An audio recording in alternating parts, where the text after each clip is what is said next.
Mi esperanza está en Dios hasta el final.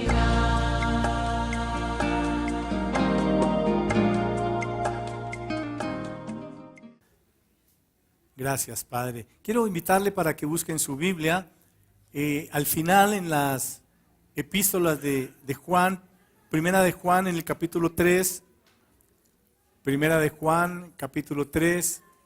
Cuando esté allí, por favor, ubíquese en el versículo 6. Gracias, Señor. Aleluya. Aleluya. ¿Ya lo tiene?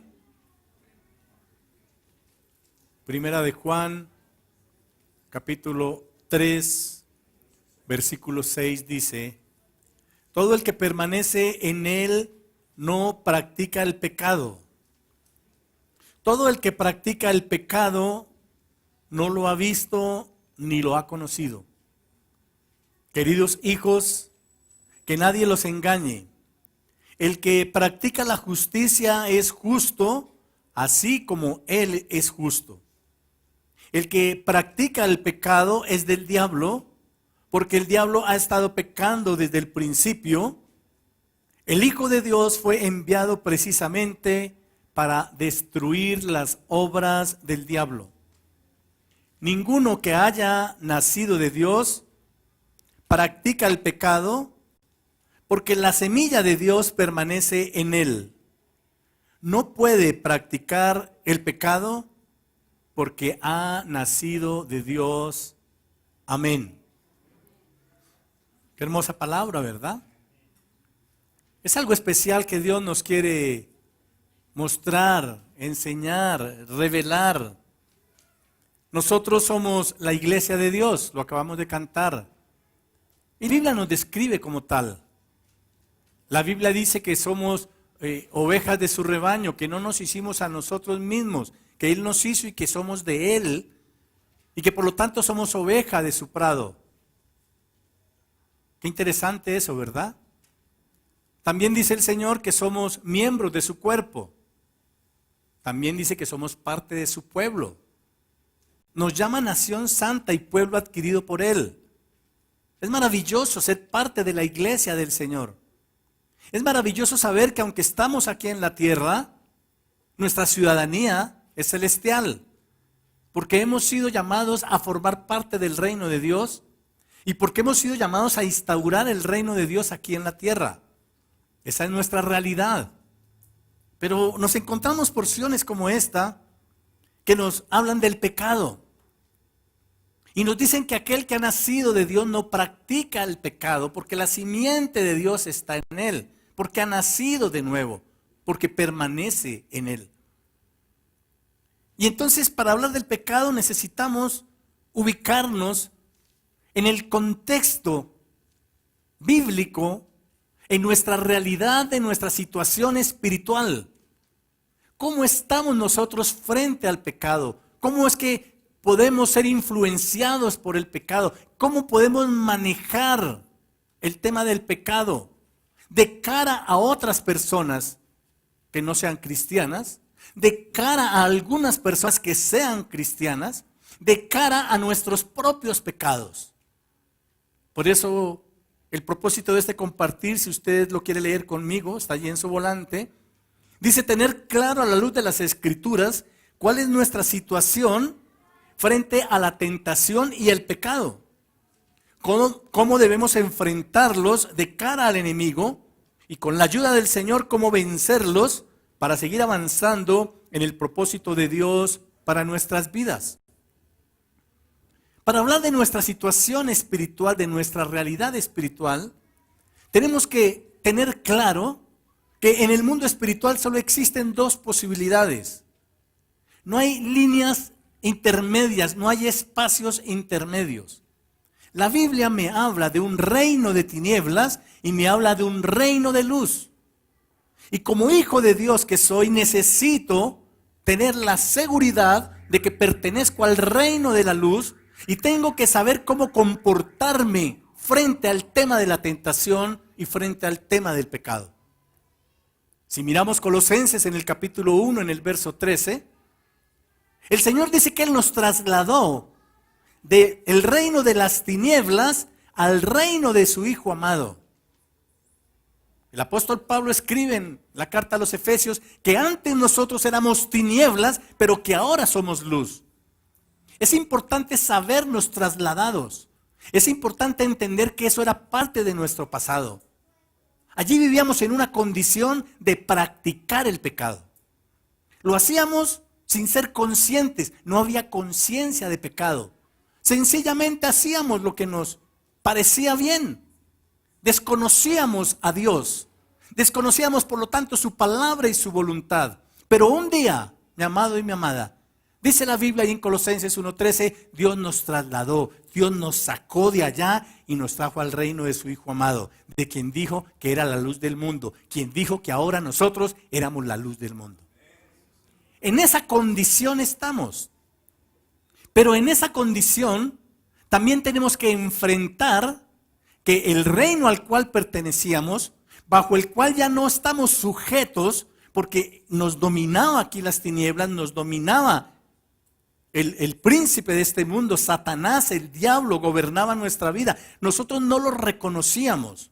Ahora que estamos aquí en la luz, el diablo y todos sus espíritus de mal quieren venir en contra de nosotros. No podemos negar esa realidad. No estamos bajo su dominio, pero estamos expuestos a su influencia. Y vamos a ver a la luz de las Escrituras cómo tratar con ese tema de la tentación, porque es la influencia de las tinieblas, queriendo romper nuestra comunión con Dios, queriendo alejarnos de Dios, queriendo traer a nuestra vida otra vez culpa, condenación, queriendo que regresemos atrás para luego destruirnos.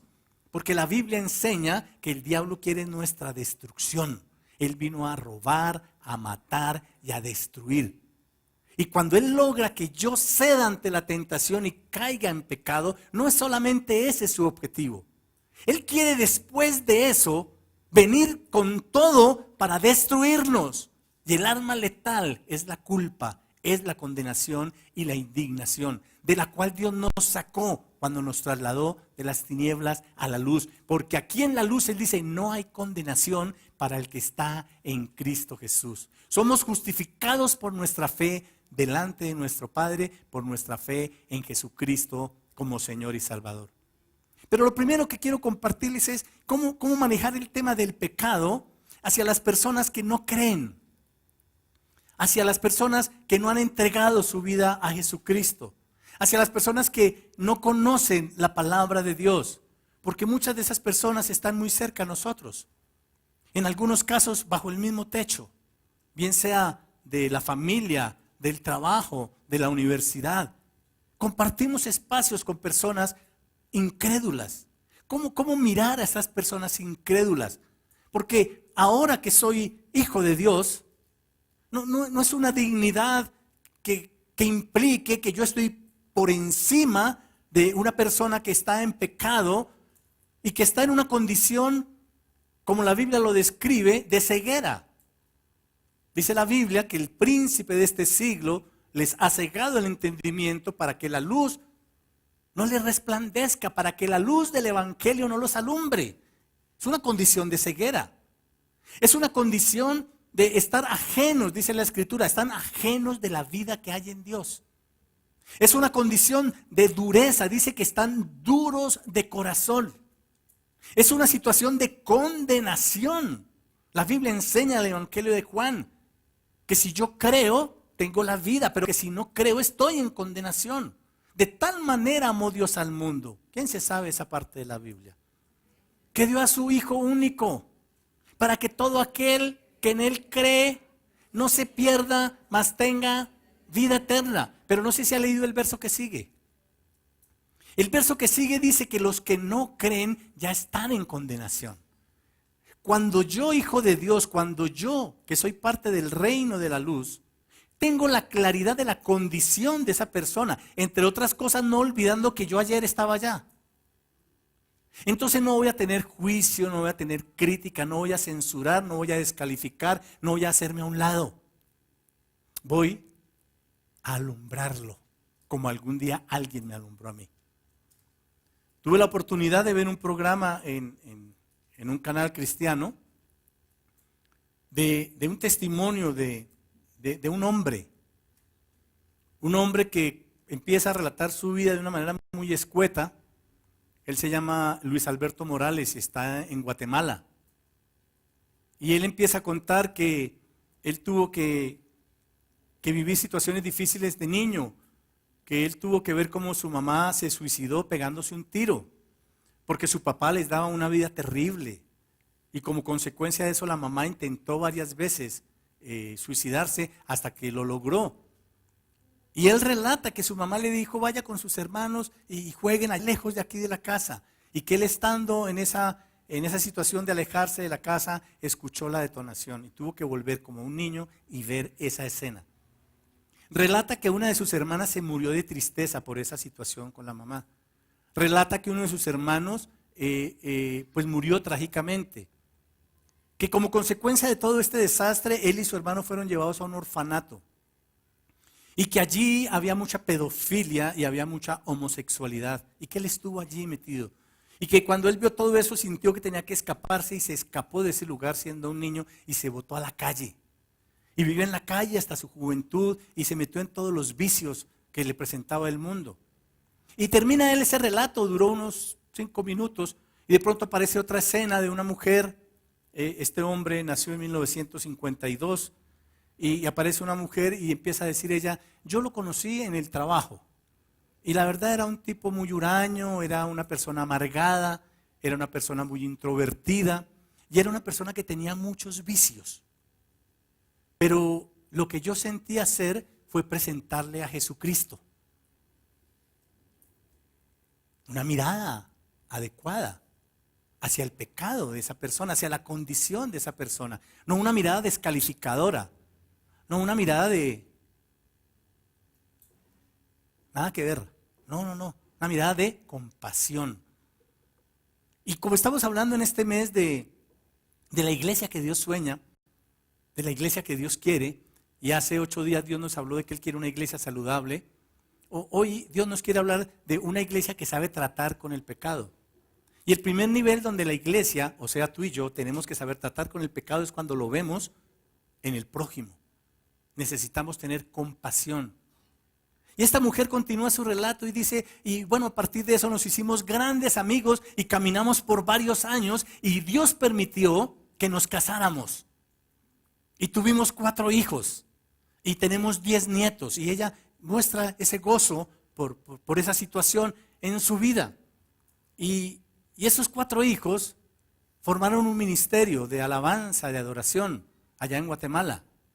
Dios empezó a levantarlos, Dios empezó a usarlos. El Señor le dio una congregación a este pastor, porque Luis Alberto Morales es el pastor de una iglesia allá en Guatemala, una iglesia muy grande, muy bendecida, muy próspera. Y sus hijos empezaron a levantarse en los caminos del Señor. ¿Cómo Dios obra, verdad?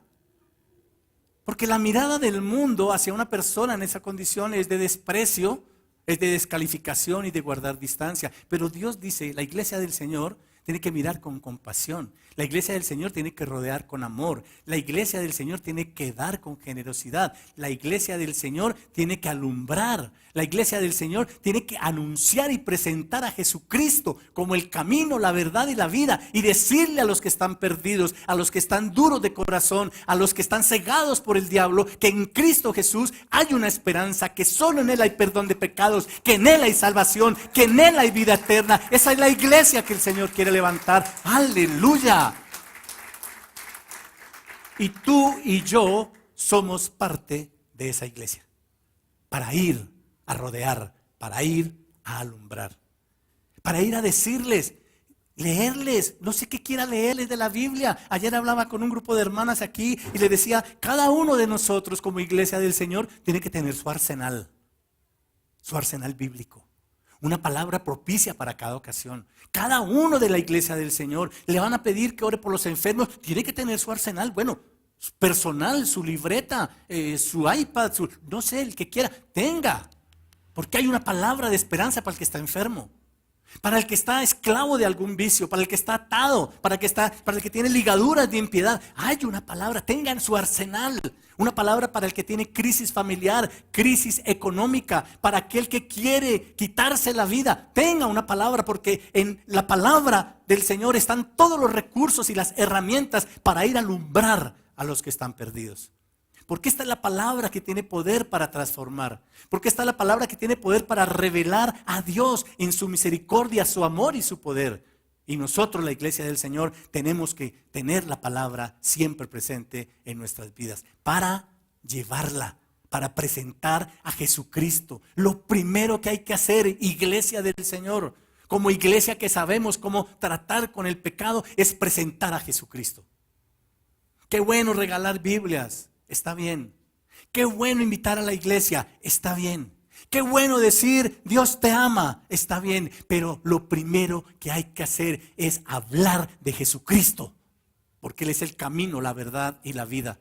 Porque no hay otro nombre bajo el cielo en el cual haya salvación, sino en el nombre de Jesús. Porque el que tiene al Hijo tiene la vida. Y el que no tiene al Hijo no tiene la vida. Si yo llevo ese mensaje, yo estoy siendo la iglesia que Dios espera frente al pecador que está allá afuera. Amén. Ahora, con respecto a nosotros, les decía yo que cuando salimos del dominio de las tinieblas y ahora estamos bajo el dominio de la luz, estamos expuestos. Porque el diablo y todas sus huestes de maldad, fíjese que la Biblia habla de huestes espirituales de maldad, de principados, de potestades, de gobernadores de las tinieblas de este siglo. Esos son los espíritus del ejército de Satanás, que quieren levantarse contra la iglesia del Señor. Y aunque estamos bajo su dominio, existe la posibilidad de que por los dardos de fuego que Él envía, la Biblia habla de dardos de fuego que son enviados por el maligno, existe la posibilidad de que haya en blanco en nosotros y nosotros cedamos ante la tentación. Ahora bien, dice la Biblia en Santiago, en el capítulo 1, en el verso 13, que nadie al ser tentado diga, es Dios quien me tienta. Porque Dios no puede ser tentado por el mal, ni tampoco tienta a nadie.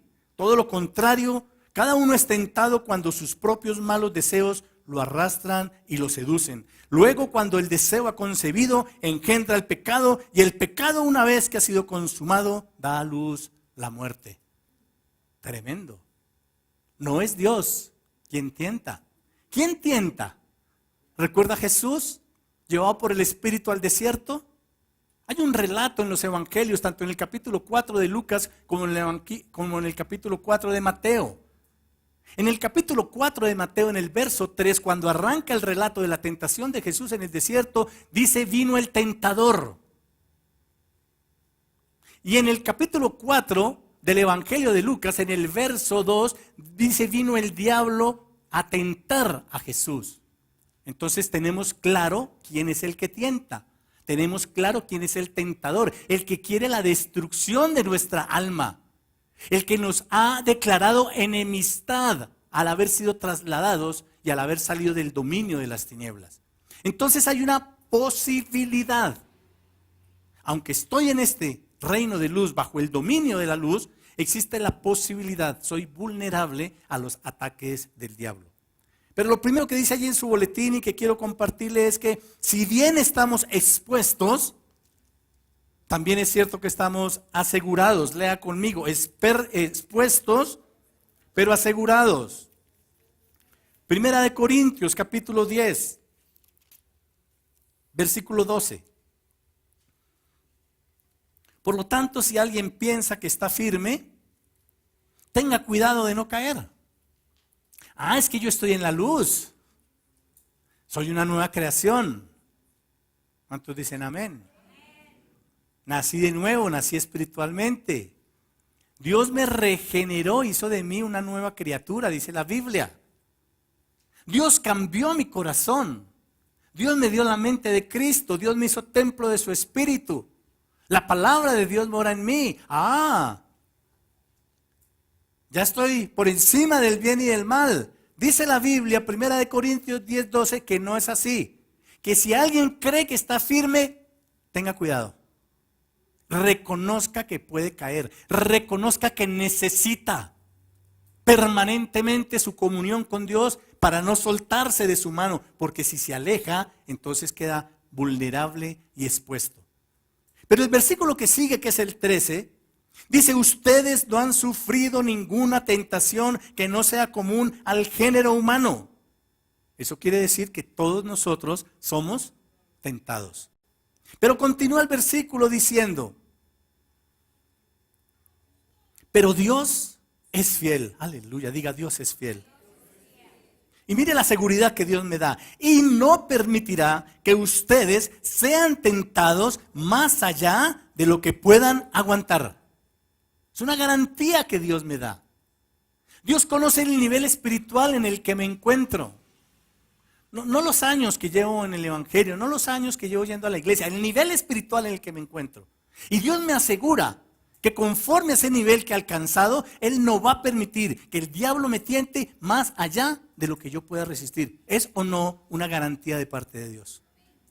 No puedo presentarme ante Dios un día y decirle: Señor, tú sabías de mi debilidad. Señor, eso era mucho para mí. Porque Él te va a decir: abre la Biblia, 1 Corintios 10:13. Dios en su fidelidad no va a permitir que seas tentado más de lo que puedes resistir. Y el versículo y la seguridad y la promesa no termina ahí. Sigue diciendo: más bien cuando llegue la tentación, Dios les dará también una salida a fin de que puedan resistir. Aleluya. Diga conmigo: resistir. Una cosa que vamos a ver, y empezamos con este versículo, es: ¿a qué me llama como iglesia del Señor? ¿A qué estoy llamado frente a la tentación y frente a los ataques de mi enemigo? Estoy llamado a resistir. A resistir. Y por eso el segundo punto que usted encuentra allí dice: dotados para resistir. Vamos rápidamente a Efesios en el capítulo 6. Sé que la mayoría de nosotros ha estado en contacto con la palabra del Señor en esta porción donde se habla de la armadura de Dios. ¿Cuántos han leído de la armadura de Dios? ¿Cuántos conocen el tema de la armadura de Dios? La armadura de Dios es para poder estar firmes, mi amado y mi amada. Miren lo que dice en el verso 13 del capítulo 6 de Efesios. Efesios capítulo 6, verso 13. Por lo tanto, pónganse toda la armadura de Dios para que cuando llegue el día malo puedan resistir hasta el fin con firmeza. Aleluya. Aparece de nuevo la palabra resistir, pero aparece una palabra que me gusta mucho y es firme, firmeza. ¿Cómo mantenerse en esa firmeza frente a la tentación? Poniéndose la armadura de Dios. Y el verso 14 vuelve a hablar de la firmeza y dice: manténganse firmes, y nos da los 7 elementos de la armadura de Dios. Manténganse firmes, ceñidos con el cinturón de la verdad, protegidos por la coraza de justicia, calzados con la disposición de proclamar el evangelio de la paz. Además de todo esto, tomen el escudo de la fe, con el cual puedan apagar todas las flechas encendidas del maligno. Tomen el casco de la salvación y la espada del Espíritu, que es la palabra de Dios, y oren en el Espíritu en todo momento. Aleluya. 7 elementos de una armadura que me permitirá resistir y permanecer firme frente a los embates del diablo. El diablo no se queda quieto, pero está limitado. La Biblia lo describe como el león rugiente y muchos ya se asustan, olvidándose que Jesucristo es nuestro león de Judá. Y frente a ese león rugiente, limitado por Dios, ¿sabe cómo lo pone Dios? Dice: alrededor nuestro. Tiene un área de acción. No sé si usted se puede imaginar, tal vez lo más cercano a nuestros contextos sean nuestras mascotas, algún perro en el jardín, amarrado. No sé si ha visto que a veces no los dejan entrar a ciertos lugares, entonces el dueño lo lleva con su cadena y lo pone allí.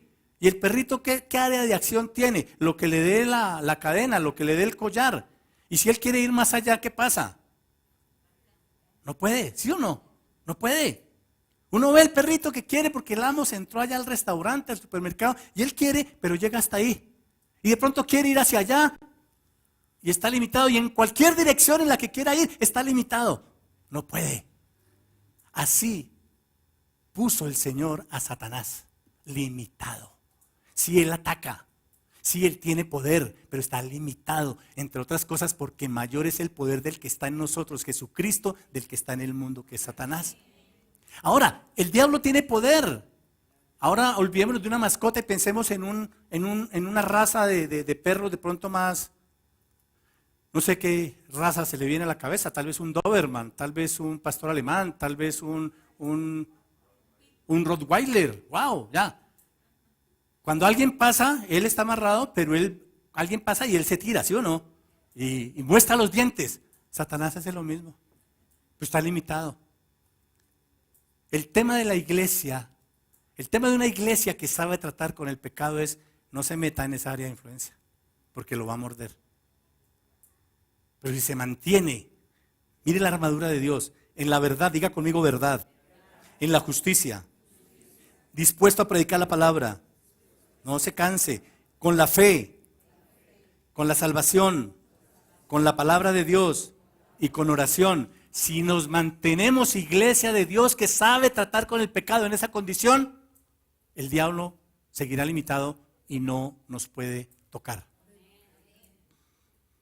Dios necesita una iglesia que sea avisada con respecto al tema de la tentación, al poder del diablo, a la posición que tenemos, a la autoridad y dignidad que hemos recibido en Cristo Jesús, para que estemos siempre firmes. Vamos, diga, firmes.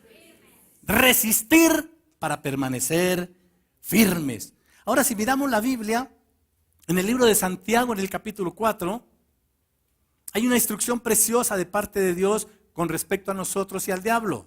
Es la realidad de Dios. Dice: sométanse a Dios y resistan al diablo, y el diablo huirá. Hace muchos años una pariente mía, una familiar, se puso muy trascendental para hablar un tema. Dijo: no, es que el diablo es cosa seria. Y yo le dije: no, el diablo no es cosa seria, el diablo está derrotado. Está en sus últimos coletazos. Está derrotado. El diablo es pan comido. Desde que yo no me meta en su área de influencia.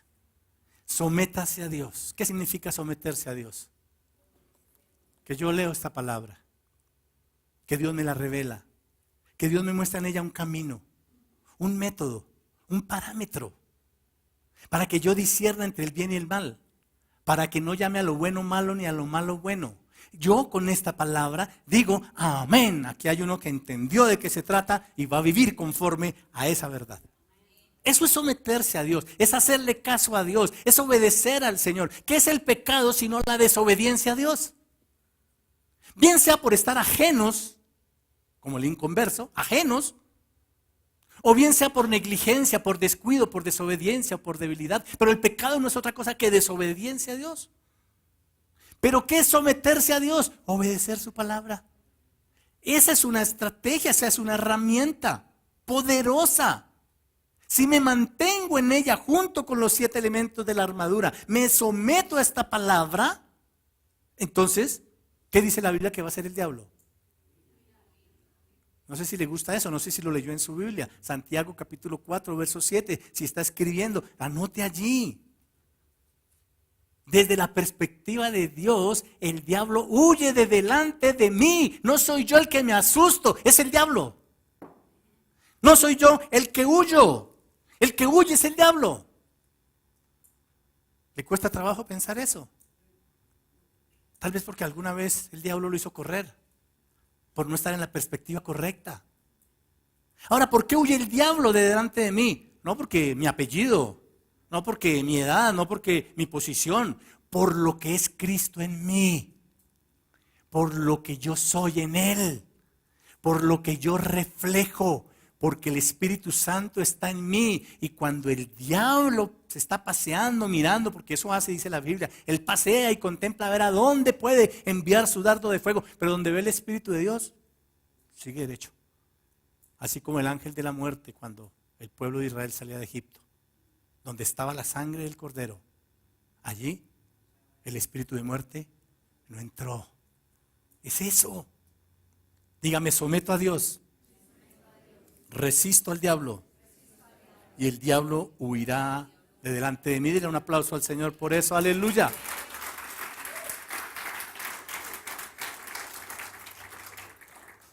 Ahora bien, ¿qué pasa cuando en mi debilidad, en mi descuido, en mi negligencia, en mi desobediencia, caigo ante la tentación? Cedo ante la tentación. Ya leímos qué pasa en Santiago capítulo 1. Cada uno es tentado conforme a su naturaleza de pecado y puede ser atraído por el pecado y seducido por él. Y luego de que ha sido consumado el pecado, leímos ahí en Santiago 1, entonces viene la muerte. Si no hubiera nada más después de eso, muy seguramente ninguno de los que estamos aquí estaríamos acá. Porque todos hemos pecado. No estoy bajo el dominio de Satanás, estoy bajo el dominio de Dios, pero en un momento de debilidad he pecado. El tema es qué hacer. Porque el diablo no solamente quiere que peque, el diablo quiere destruirme. Y cuando yo peco me lleno de culpa, me lleno de condenación, me lleno de indignación y el diablo empieza a enviar más dardos. Tú no eres digno, ser cristiano no funciona. Eso es carreta, es caso perdido, no vaya por allá, mire que aquí está mejor. Dardo de fuego, dardo de fuego. Si no somos avisados frente a esa condición, Dios es amplio en su misericordia. Es amplio, es generoso para perdonar. Entonces podemos entrar a vivir bajo la fidelidad y bajo la justicia de Dios. Primera de Juan capítulo 1 verso 7 dice que si confesamos nuestros pecados, Dios es fiel y justo para perdonar nuestros pecados y para limpiarnos de toda maldad. Hay un camino, hay una provisión dada por Dios a través del arrepentimiento y a través de la confesión. Y a través de la determinación de no volver a navegar por esas aguas. Viviremos las consecuencias sin duda alguna, pero no salimos del dominio de la luz. Viviremos las consecuencias para ser restaurados, porque la restauración no sucede así.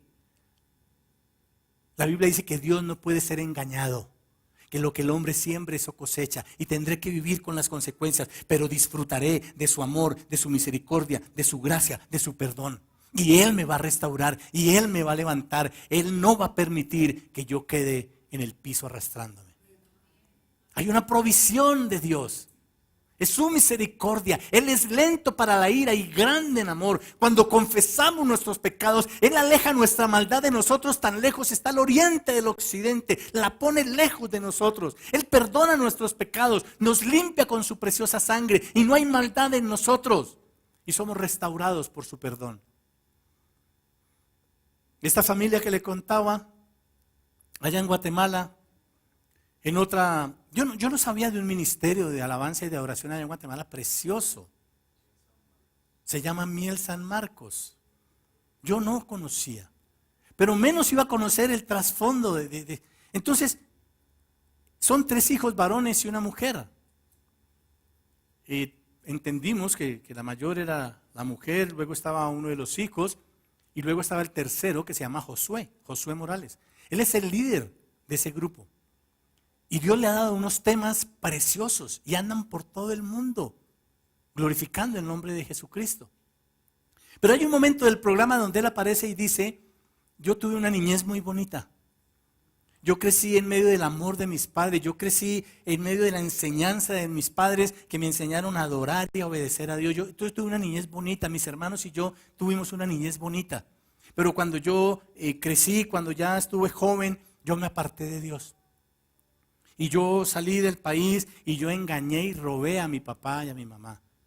Y yo engañé a la iglesia del Señor. Pero cuando dijo algo, pero nunca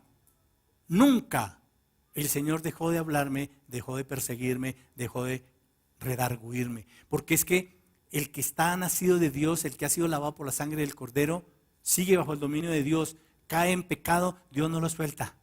Dios sigue allí. Y uno, pecador, no se siente bien. El que practica el pecado no tiene conciencia de pecado, está allí, dice yo para eso trabajo, yo no robo, yo no mato, yo no le hago mal a nadie, no conoce a Dios, no conoce su palabra. El que ha conocido la palabra y peca, viene un dolor, viene una angustia. El rey David lo describe en el Salmo 32, en el Salmo 51. Si no lo ha leído, léalo en casa, es precioso. Pero la angustia empieza a quitarse cuando él confiesa su pecado. Dice, mientras callé, se envejecieron mis huesos y viví en una sequedad terrible. Pero confesé mi pecado y habla de la dicha del perdón. Y entonces este joven dice que él se apartó, que engañó al papá, que robó al papá y que después de 3 años volvió a la casa. Y dice que se encontró a su papá con los brazos abiertos. Y dice que su papá le extendió los brazos y le dijo, ¿cómo está el siervo de Jehová? ¿Cómo está el adorador de Dios? Y lo abrazó. Y él dice, y mi papá sabía que yo estaba pecando. Y mi papá sabía que yo estaba en pecado. Pero él tenía clara la visión que Dios le había dado con respecto a sus hijos. Él vive bajo la promesa de tú y tu casa. Y dice él que esa noche conoció a Dios. Y dice él que en esa madrugada se entregó por completo al Señor. Y dice que a partir de esa madrugada el Señor le ha venido dando tema tras tema. Él compone con una facilidad y compone unos temas preciosos. Dios le da la letra, Dios le da la música. Y si al igual que yo usted no conocía ese ministerio, pues búsquelo porque es un ministerio precioso. Pero viene de allá, de una mujer que tuvo compasión del perdido y le presentó a Jesucristo. Viene de allá, de un padre que entendía la promesa para él y sus generaciones, que tuvo misericordia con su hermano caído, en este caso era su hijo.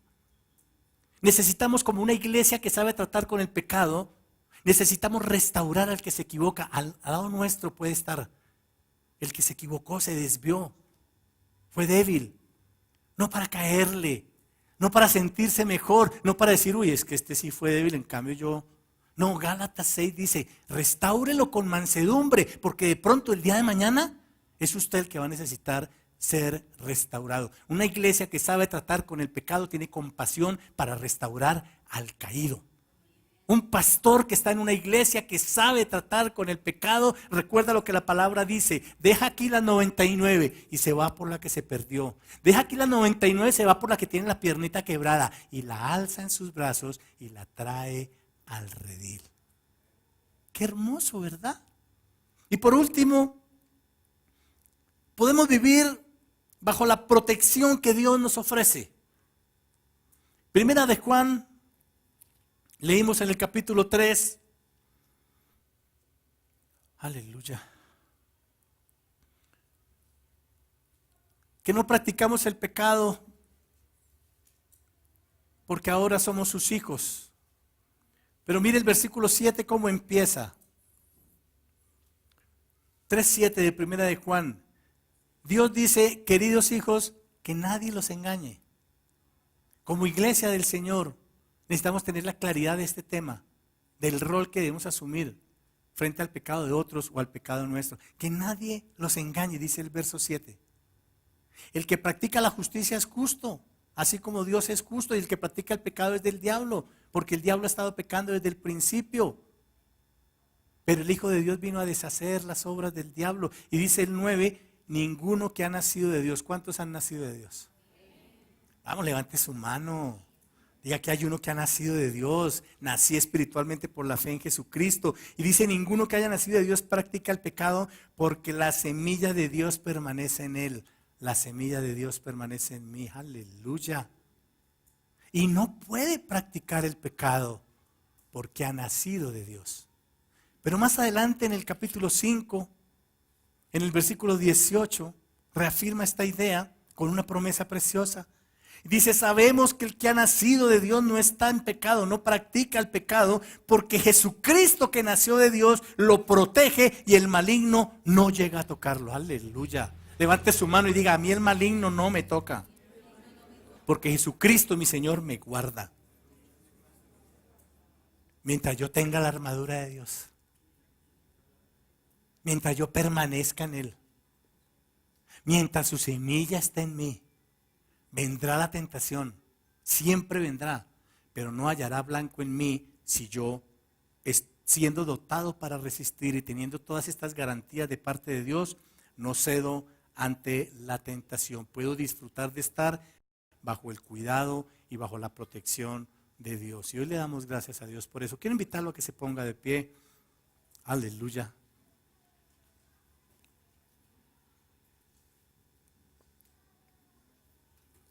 Dígale al que tiene a su lado, yo soy la iglesia de Dios. Ahora dígale, tú eres la iglesia de Dios. Y Dios necesita una iglesia saludable. Y Dios necesita una iglesia que sepa tratar con el pecado en su justa medida. Dios necesita una iglesia que sepa tratar con el pecado en su justa medida. No para convivir con el pecado. No para llevar una vida de ambigüedad. No para llevar una vida de retroceso, donde doy un paso en Cristo y retrocedo 2 por la tentación y vuelvo a dar un paso en Cristo restaurado por Él y doy 2 hacia atrás. De eso no se trata. Yo quiero decirle que la Biblia habla de quien está en esa condición. Yo quiero decirle que la Biblia dice que para alguien que no entre en el camino del arrepentimiento, de la confesión y del cambio, la Biblia tiene unas expresiones bien fuertes. Quiero que usted esté allí cerrando sus ojos y abriendo sus oídos y su corazón. Dice la palabra del Señor, es imposible que renueven su arrepentimiento aquellos que han sido una vez iluminados, que han saboreado el don celestial, que han tenido parte en el Espíritu Santo y que han experimentado la buena palabra de Dios y los poderes del mundo venidero y después de todo se han apartado. Es imposible porque así vuelven a crucificar para su propio mal al Hijo de Dios y lo exponen a la vergüenza pública. Cuando la tierra bebe lluvia con frecuencia cae sobre ella y produce una buena cosecha para los que la cultivan y recibe bendición de Dios. En cambio, cuando produce espinos y cardos no vale nada, está a punto de ser maldecida y acabará por ser quemada. Padre de la gloria, gracias por tu palabra. Gracias por mostrarnos cómo tratar con el pecado cuando están las personas que no te conocen. Gracias por mostrarnos que tenemos la posibilidad y el recurso de la misericordia y la compasión que tú nos diste para extenderla hacia ellos. Gracias por dotarnos para resistir. Tal vez tú quieras hablar con el Señor y decirle, yo voy a andar en verdad, Señor. Voy a desechar la mentira, como dices tú en tu palabra. Jesucristo es la verdad. En ningún otro está la verdad. Señor, yo voy a andar en justicia. No quiero ser injusto con nadie. Tú me has tratado con tu justicia. Tú me has hecho justicia en Cristo Jesús. Me justificaste por la fe en Él, por ese sacrificio único y suficiente por mis pecados. Yo quiero andar en justicia, dile al Señor. Padre de la gloria, no quiero dudar de mi salvación. Porque cuando dudo de mi salvación, me vuelvo más vulnerable ante los dardos del maligno. Me voy a guardar en tu verdad y en tu justicia. Voy a estar convencido de tu salvación porque sé que así, solo así, cuando venga la tentación, yo podré resistirla. Me voy a guardar en fe, Señor, tomando en serio tu palabra, creyendo lo que tú afirmas, creyendo lo que tú prometes, obedeciendo lo que tú exiges. Y sé que eso será un escudo alrededor mío que detendrá esos dardos de fuego enviados por el maligno.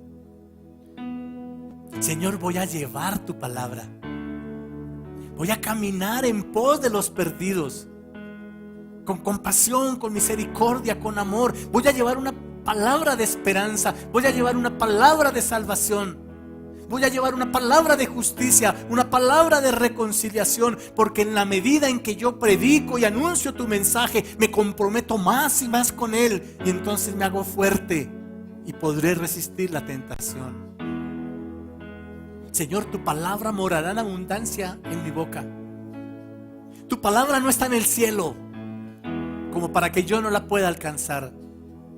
Tu palabra no está al otro lado del mar como para que yo no pueda ir a buscarla.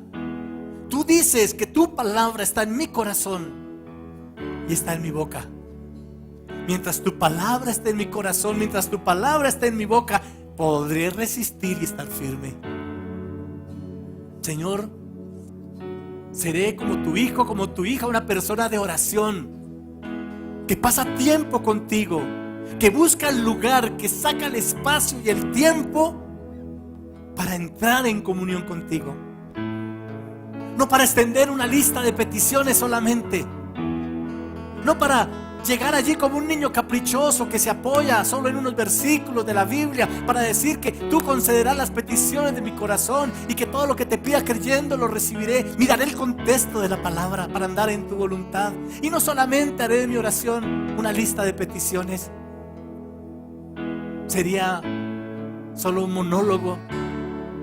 Tomaré tu palabra, leeré tu palabra, escucharé a través de ella tu voz, y entonces tendré un diálogo contigo y podré vivir la experiencia de la oración, la experiencia de tu presencia en mi vida. Y cuando lo haga seré fuerte para resistir toda tentación. Aleluya. Señor, entiendo que tu palabra es mi bendición, que tu palabra me alumbra, que tu palabra me revela tu grandeza, que tu palabra me afirma en mi condición de hijo. Entonces me someto a tu palabra, Señor, porque sé que solo así podré resistir al diablo. Tu palabra habla de resistir y de estar firmes. Yo quiero estar firme, oh Dios. Y ahora que tú estás de pie, yo quiero pedirte en el nombre de Jesús que te pongas firme. Firme, tanto hombres como mujeres, no importa la edad, no importa. Póngase firmes allí sobre sus pies. No se esté apoyando en nada, póngase firme, enderece su cuerpo, por favor, hágalo en el nombre de Jesús. Esto tiene una connotación, esto tiene un significado en la palabra de Dios, porque somos el soldado, somos los soldados del ejército de Dios. Y la palabra dice que si permanecemos firmes, el diablo no nos puede tocar. Yo quiero que usted esté firme. Experimente que se está presentando ante su comandante en jefe. Y como somos del ejército celestial, pues nuestra mano no va a estar en la frente allí, delante de nuestro oficial superior. Nuestra mano va a estar en el corazón. Póngase firme, ponga la mano en su corazón. Y ahora firme, levante su otra mano y dígale: Señor, gracias por rescatarme de mi vana manera de vivir, por darme la fe en Jesucristo, por darme la salvación, por darme una vida nueva y una vida abundante, por mostrarme que tú me quieres victorioso y no fracasado, por mostrarme que todo lo puedo en Cristo que me fortalece. Gracias por mostrarme que al que cree todo le es posible. Hoy estoy firme delante de ti. El Señor te está viendo, mi amado, y el diablo también. Pero aquí está uno que ha sido redimido por la sangre del Cordero. Aquí está uno que puede permanecer firme. Y la Biblia dice que Jesucristo, mi Señor, me guarda. Vamos, dilo: Jesucristo, mi Señor, me guarda. Y a mí el maligno no me toca. Vamos, proclámenlo. Diga: a mí el maligno no me toca, porque soy un hijo de Dios. Y ahora tengo todas las herramientas para resistir al diablo y permanecer firme. Gracias te doy en el nombre de Jesús. Amén. Bueno, dale un aplauso fuerte al Rey. Aleluya.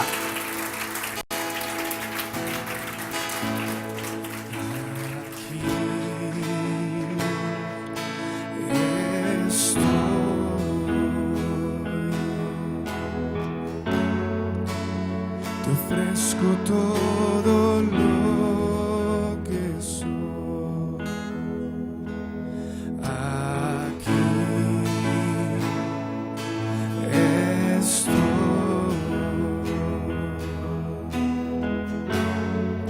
Un sacrificio quiero ser. Toma mi ser.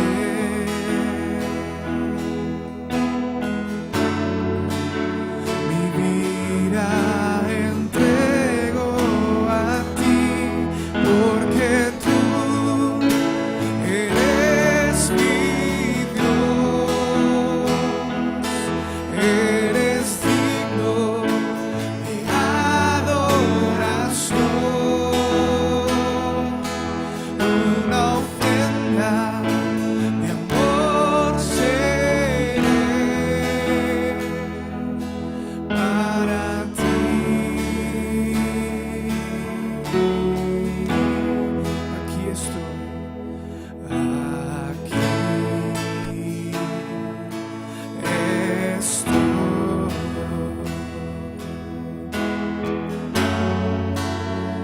ofrezco todo lo que soy. Aquí estoy.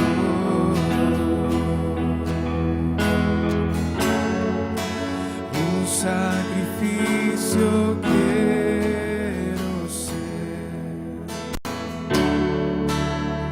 Toma mi ser,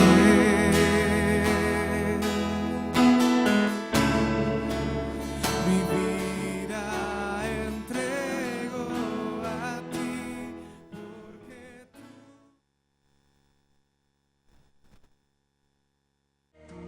Mi esperanza está en Dios hasta el final.